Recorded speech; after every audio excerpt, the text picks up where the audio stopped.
Today I'm going to show you how to make a simple and adorable turkey cookie using just a round cutter. Hi, it's Hani from Haniela's here. Welcome back to my YouTube channel. In this tutorial we're going to use simple decorating techniques like marbling technique, and I'm also going to show you how to make royal icing transfer for the turkey face. In this tutorial we're going to make the flour cookies as well, but the main focus are the turkey cookies. So let's get started. I'm starting with transfers first because these will need about 8 to 12 hours of drying time before we can actually use them. So start with about 20-second consistency royal icing here. I've got my template underneath of parchment sheet. You can also use wax paper to pipe on or acetate. And I'm going to start with this lovely round first. Use your scribe tool or toothpick to agitate the icing and smooth it across.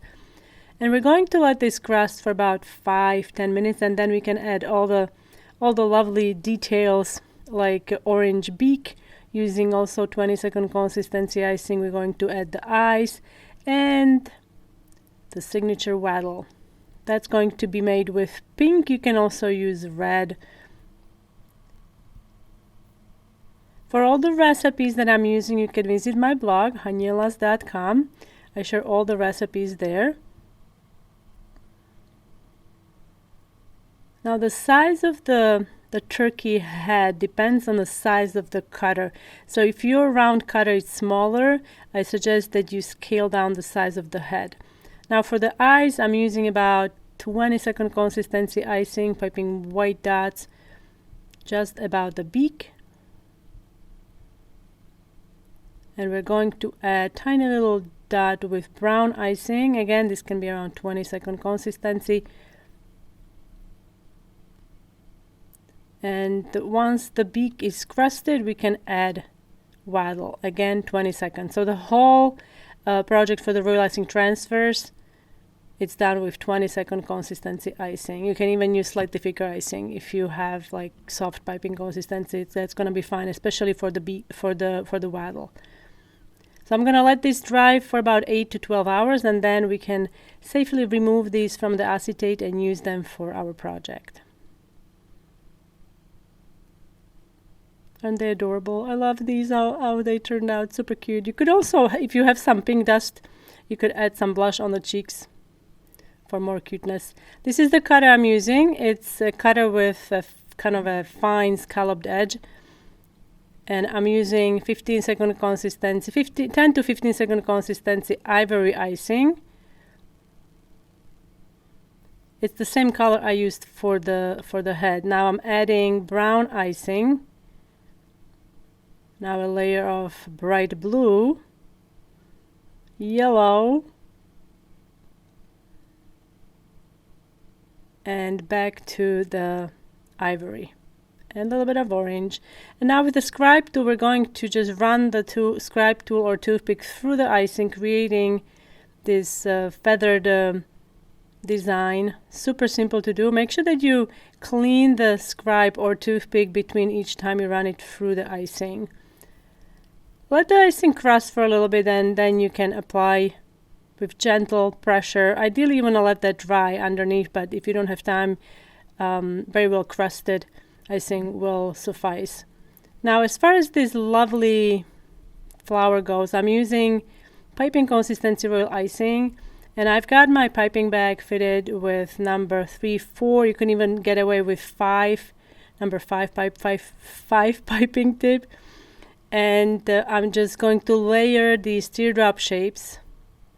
If your icing is slightly runnier than mine, you might want to wait between the layers so you don't lose that nice definition between the teardrop shapes. Otherwise, you can just go right after you do the first set. And I'm just going to stagger these until we come all the way to the middle here. And then we can make flower center. This will look nice together with the turkeys. I think it's a nice addition to a platter. You can change the color obviously to make it fit the theme you're doing. Even the colors on a turkey, they can be different. So just keep that in mind. You can make it your own. And now I'm adding orange icing, about 20-second consistency in the middle. Let that crust, and then we can add another element around this using green icing, like so, just some green dots around, and that will make this lovely flower complete. Now folks, those of you who are new to cookie decorating and new to baking cutout cookies, and you need some help to understand how the recipes for cutout cookies work, you can check out my new ebook that covers all the things cutout cookies. It's a PDF format, it's really interactive, and it's over 60 pages, and it includes also my favorite cutout cookie recipes. Hi, it's Hani from Haniela's here. I had some exciting news that I wanted to share with you. I wrote my very first ebook called The Ultimate Cutout Cookie Guide ebook. In this ebook, you'll find everything you need to know about cutout cookies. I divided the book into chapters, and you can just scroll down to a chapter that interests you. I think the Cookie SOS troubleshooting chapter is probably the most sought after, where you can find answers to your cookie conundrums, and from there you can dive deeper into different ingredients and how they affect your cookie dough. I'm also including my favorite cutout cookie recipes. Book is interactive, easy to navigate, and those of you who purchase the book now will get an early bird bonus. Thank you so much for watching, guys, and I will see you next time. Happy Thanksgiving!